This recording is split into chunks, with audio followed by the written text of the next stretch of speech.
गिरिडीह के बिरनी प्रखंड के सारंडा में पिछले साल तत्कालीन एसडीओ और एसडीपीओ ने पीडीएस का 437 बोरा अनाज जब्त किया था। अनाज मिलने के बाद सुरेश राम के निजी गोदाम को सील कर दिया गया था।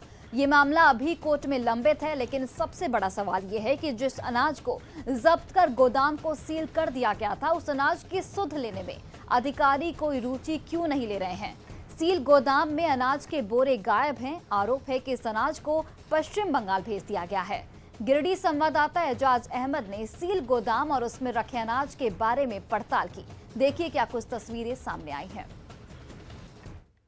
विजुअल के माध्यम से हम दिखाना चाहेंगे कि देखिए जिस जगह पे अभी मैं मौजूद हूँ वो जगह है बिरनी प्रखंड के अंतर्गत आने वाले सारंडा में। और ये जो विजुअल आप देख रहे हैं मेरे सामने, जो बड़े बड़े गेट्स लगे हैं दो ठो, ये एक गोडाउन है। और ये गोडाउन जो है वो बिल्कुल अवैध तरीके से चल रहा है। और ये गोडाउन का मालिक सुरेश राम है। यहाँ पे आज से 1 साल पहले तत्कालीन पदाधिकारियों ने अवैध चावल राशन यहाँ पे जब्त किया था, जो लगभग 437 बोरा था, लगभग 450 बोरा अनाज था।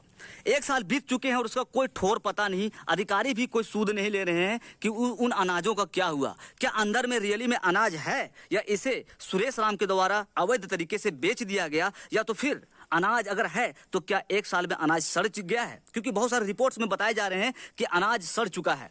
तो हम यहाँ पे ग्राउंड पे आए हैं और आपको दिखाने की मैं कोशिश करूंगा कि अंदर में अनाज का क्या हो रहा है। क्योंकि जब मैंने सुरेश राम, जो इनके मालिक हैं इस अवैध गोदाम का, मैंने उनसे बात करने की कोशिश की तो उन्होंने साफ दिखाने से मना कर दिया और उन्होंने कहा कि मैं नहीं दिखाऊंगा अंदर में क्या है नहीं है।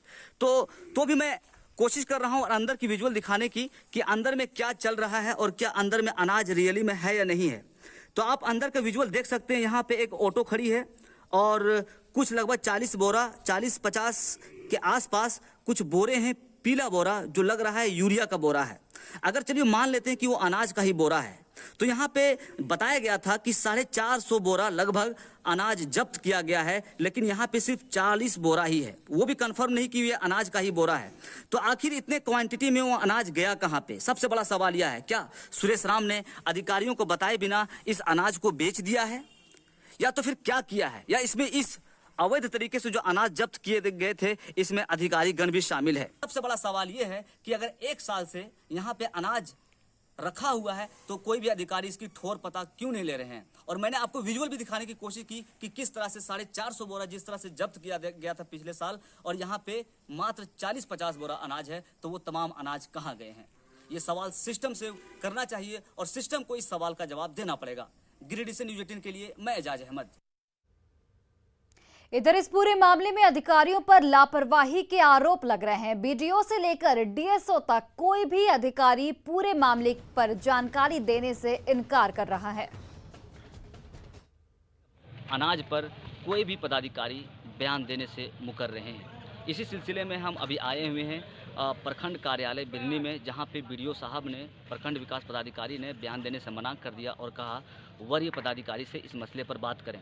और जब वरीय पदाधिकारी जो इस डिपार्टमेंट के हैं डीएसओ साहब गौतम भगत, उनसे मैंने बात की तो उन्होंने भी इस मसले पर बयान देने से इनकार कर दिया है और कहा कि आप एमओ से बात करें।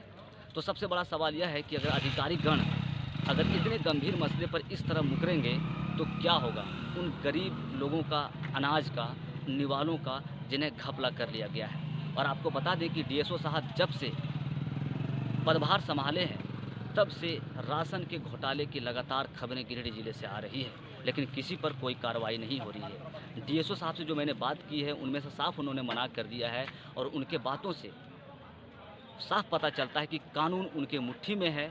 बाकी बात फिलहाल राशन के घोटाले गिरिडीह में नहीं रुकेंगे। गिरिडीह से न्यूज़ 18 के लिए मैं एजाज अहमद।